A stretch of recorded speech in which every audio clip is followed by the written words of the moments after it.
গাঁওখনত আজিও শোকাকুল পৰিৱেশ গোটেই জীৱনটো গান গালে জনপ্ৰিয় হ'ল কিন্তু ঘৰখন চলিব পৰাকৈ একোৱেই গোটাব নোৱাৰিলে ৰাজীৱ শদিয়াই ৰাজীৱ শদিয়া আছিল ৰাজীৱ গগৈ কৃষ্ণমণি চুটিয়াই ৰাজীৱ শদিয়া নাম দিছিল সি যিদিনা ৰাতিপুৱা মোৰ ঘৰত ওলাইছেগে 2011 চনত ঋতুৰাজ বুঢ়াগোহাঁই মানে মোক কৈছে যে ৰাজীৱক মই পঠাই দিছোঁ আৰু সেই ৰাতিপুৱাটোহে মোৰ মনত পৰিছে মানে সদায় আৰু সেইদিনাৰ পৰা সি যিকেইদিন মোৰ লগত থাকিলে যিমান কি বছৰ তাক মই প্ৰথম দিনা সুধিছিলোঁ যে কি লিখ সি মোক কৈছে যে মই গগৈ লিখোঁ বোলো শদিয়াৰ পৰা আহিছোঁ যেতিয়া তই গগৈ চগৈ বাদ দে আজিৰ পৰা তই ৰাজীৱ শদিয়া আজিৰ পৰা ৰাজীৱ শদিয়াক বিভিন্নজনে ব্যৱহাৰ কৰিলে কিন্তু টকা পইচা হ'লে নিদিয়ে ৰাজীৱৰ পৰিবাৰক চাকৰি এটা দিয়ক 7 বছৰীয়া সন্তানসহ পৰিয়ালটো কেনেকৈ চলিব অসমৰ মুখ্যমন্ত্ৰী বৰ্তমান খুব এই ক্ষেত্ৰত খুব সজাগ আৰু সচেতন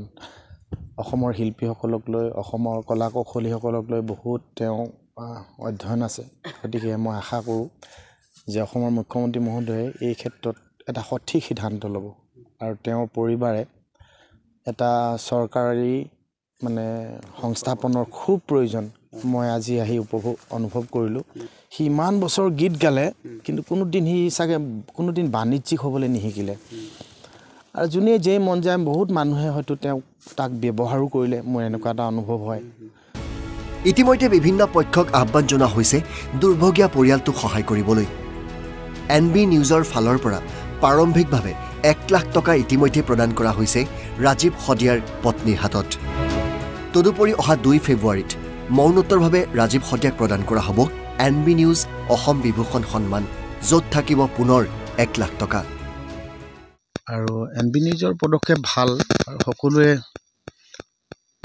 মানুহঘৰক অকমান আৰ্থিক সাপোৰ্ট দিব লাগে এতিয়া এজন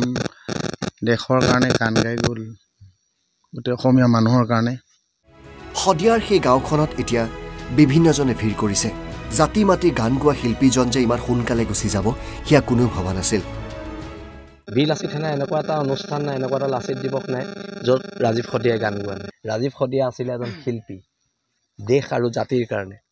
আৰু টকাৰ লোভত এদিনো গান নেগালে ৰাজীৱ আজি টকা 10,000হে দিব পাৰিম হ'বনে হ'ব হিমন্ত বিশ্ব শৰ্মা চৰকাৰে ৰাজীৱ শদিয়াৰ পত্নীক সংস্থাপন দিব লাগিব আৰু সন্মানে দিব লাগিব সেইটো স্পষ্ট কথা সেইটো লাচিত থানা মঞ্চৰ তৰফৰ পৰা দাবী না শিল্পী মানে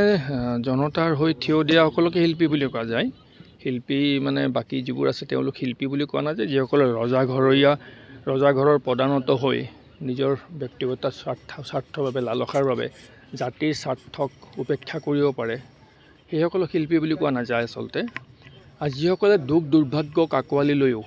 জাতিৰ বাবে মাটিৰ বাবে মানুহৰ বাবে স্বদেশ জাতিৰ বাবে ৰজাঘৰৰ প্ৰধানতো নোহোৱাকৈ পিছভূমিৰে যুঁজি যাব পাৰে তেনেকুৱা খুব সীমিত সংখ্যক শিল্পী অসমত আছে তাৰ ভিতৰত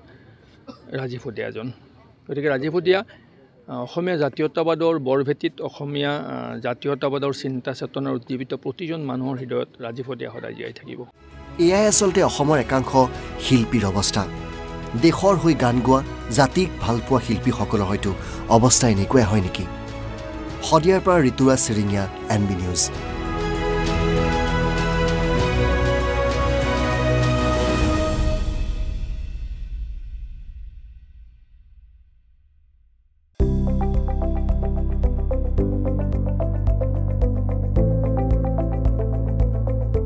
NB নিউজ সহজ সৰল ভাষাত নৱভাৰতৰ কথা